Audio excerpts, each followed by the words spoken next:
Mendoza, who will answer all questions related to the filing of the case. He will be assisted by Deputy Commissioner Larry M. Marcelo and Assistant Commissioner James Roldan. Good morning.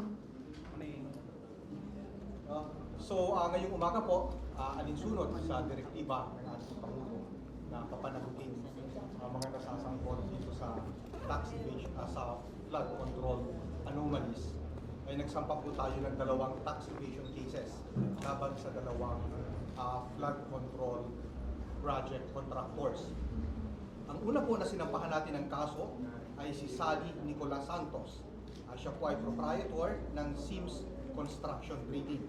Nagsampa po tayo ng kaso na violation ng Section 254 of the National Internal Revenue Code o tax evasion. At nagsampa rin po tayo ng violation ng Section 255 for failure to supply correct and accurate information. Ito po ay may kaugnayan sa isang flood control project sa Baliwag, Bulacan na supposedly ay construction of reinforced river wall.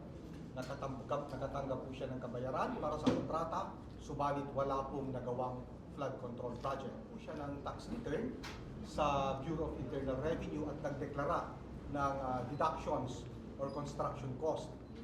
Subalit, since wala naman pong actual na proyekto na nagawa, di ibig sabihin ho, fictitious itong deductions, non-existent. At ito po ay ginawa lamang para maiwasan ang pagbabayad ng tamang buwis. Ganon din po ang laban naman sa IM Construction Corporation and its corporate officers.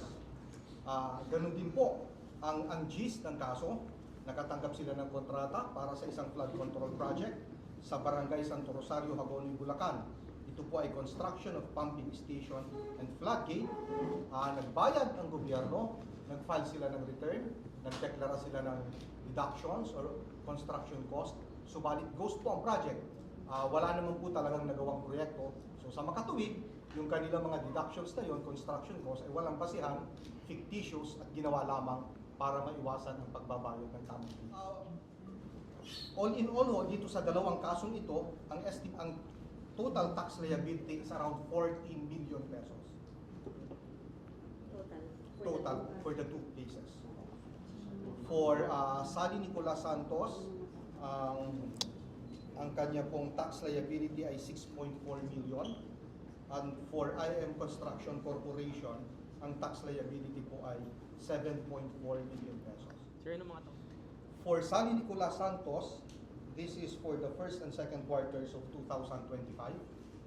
And for IM Construction Corporation, for fourth quarter of 2024.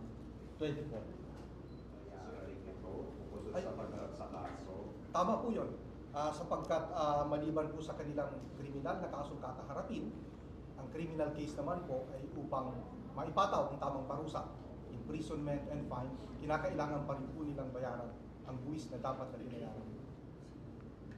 Project po na natungkol sa ngayon, yung mga previous din ba? Kasi ito po mga contractor na po ay marami silang mga nabank na contracts po.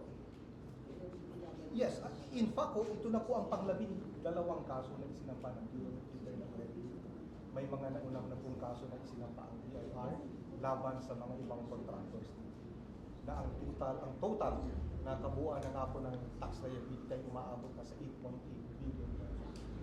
Investigation or even planning na magsampa rin po ng tax evasion cases? Tinitingnan po natin ang lahat ng ebidensya. Maliwanag naman po ang direktiba ng ating Pangulo na papanagutin ang lahat na nasasangkot sa mga anomalya na ito regardless of the personalities involved. So, habang mayroon po tayong ebidensya na maliwanag na magpapatunay na may kasalanan sila, ay magsasampa po tayo ng kaso regardless of the personalities involved. Sir, yung 14 million. Kasama na po penalties and interest. May kulong po ba?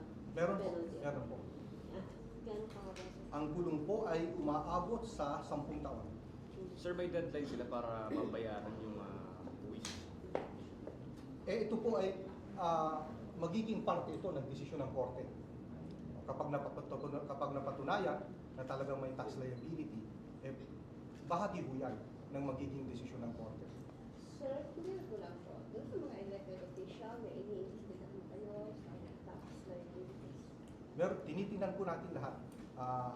ang sinisiguro lamang po natin ay meron tayong maliwanag na ebidensya kapag nagsampa tayo ng kaso. So you Pero should- kanilang registration, kung sila ay halimbawa nakarehistro bilang corporation sa SEC, yung cancellation po nun ay nasa poder ng ibang ahensya.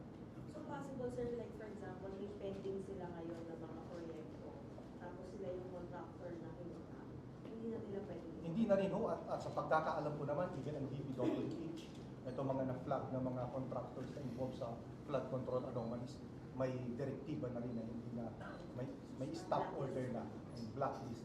O for Sally Nicolas Santos, this is for their tax VAT efficiency for the first and second quarters of 2025. And itong kay JIM Construction Corporation, this is for taxable year 2024. Sir, yung prior po nung year na yan, tinignan din po ba muna natin? Or nag-base lang po tayo sa mga nabunyag po sa mga investigation?